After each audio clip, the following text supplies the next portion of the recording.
Ever since the release of Star Wars: The Rise of Skywalker and its teaser trailer over at Star Wars Celebration, toward the very end of the footage, we hear the laughter of Emperor Palpatine, leaving a lot of fans around the world pretty much very mystified and shocked as to what's really going on and what J.J. Abrams is really up to doing in this movie. This is Mike Zero. If you guys are new to the channel, do make sure to subscribe to see future Star Wars content. Now, one thing that a lot of people are really mystified about right now is exactly what is going on with Emperor Palpatine's voice, being at the very end of the teaser trailer. Now, just today, J.J. Abrams confirmed that Emperor Palpatine is back in Star Wars Episode 9. However, exactly how is Palpatine back? Is he a clone? Is he a vision and or dream sequence? Quite possibly a hologram like we have all been hearing for the past months, give or take? Or could it be something else entirely new that we have never expected to see in a Star Wars movie before? Now, he actually was answering a lot of different questions after Star Wars Celebration just yesterday and today about Palpatine's return in Star Wars Episode 9, and of course in response to whether or not Palpatine is alive in Star Wars Episode 9. This is what J.J. Abrams had to say in a very cryptic way. Now, he states, "I know, I can't wait for you all to see the movie. You know, it's fun. Working with Ian was among the most wonderful experiences I've ever had. He is a breathtakingly good actor, and it's going to be a lot of fun for audiences. You're going to have to wait and see the movie to find out what we're up to." So, what's really intriguing about all of this is that we do know that J.J. Abrams is answering a lot of different questions with similar answers to other people about Palpatine's return. Now, that was a response, of course, to Palpatine on whether or not he's going to be alive in the movie, what's going on with him in this movie, exactly how are they going to use Palpatine. Now, we do know, all thanks to Kathleen Kennedy, we just went over this a couple of vids back, that she actually confirmed that this was in the works for a very long time.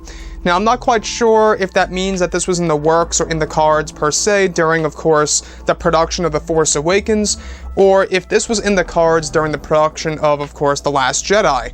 Now, George Lucas was actually involved in Star Wars: The Rise of Skywalker, in case you guys did not know. J.J. Abrams pretty much, had a lot of conversations with George Lucas about Star Wars Episode 9, The Rise of Skywalker, and there's a lot of talk as well that George Lucas played a major role in reintroducing Palpatine into Episode 9 and having Ian Mcdiarmid portraying the character once more to end the Skywalker saga for good. And honestly, guys, I gotta say, this is by far the best way to end the Skywalker saga, is to bring back a great evil. You guys may have actually heard J.J. Abrams refer to the great evil in the very beginning of course, the Star Wars Celebration panel.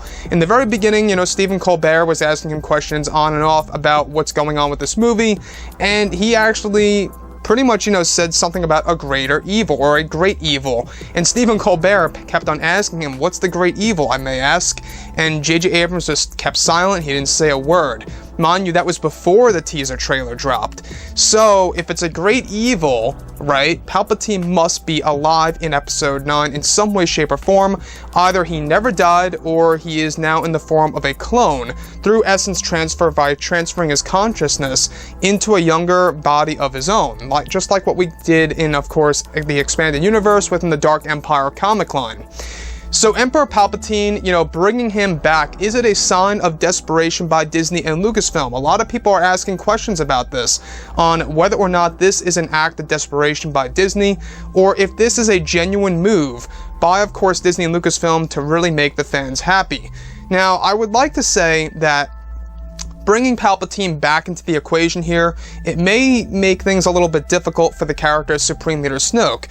Like, who was Snoke then at The Last Jedi, right? What was the real importance of Snoke if Palpatine is just coming back out of the blue in this movie? And if Palpatine is truly coming back to life, I'm not quite sure how the fans are really going to react, because if you're bringing Palpatine back to life at that point, you might as well bring Luke Skywalker back to life, or at least resurrect him temporarily.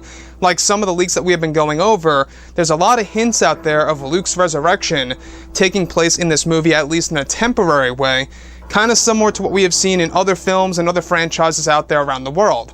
So Palpatine coming back, I'm not quite sure if it would really make Snoke seem less important in the sequel trilogy, or if it would kind of make things feel unfair about Luke Skywalker dying and not coming back to life, meanwhile Palpatine is, either dead or never died and coming back to life. We'll have to wait and see. So let me know what you guys have to say about this whole entire situation involving J.J. Abrams bringing Palpatine back to life, what J.J. had to say in response to all of this about Palpatine, on whether or not he's coming back to, coming back alive. I think that this movie really has a lot going for it. There's a lot of mystery behind it, and Palpatine really is the key to everything here. Anyways, guys, drop a comment below. Let me know what you think about all of this in the comments. And if you guys did enjoy the content for today, do make sure to drop a thumbs up on this video to support the channel. I thank you all so very much for the kind support, and I'll catch you guys next time.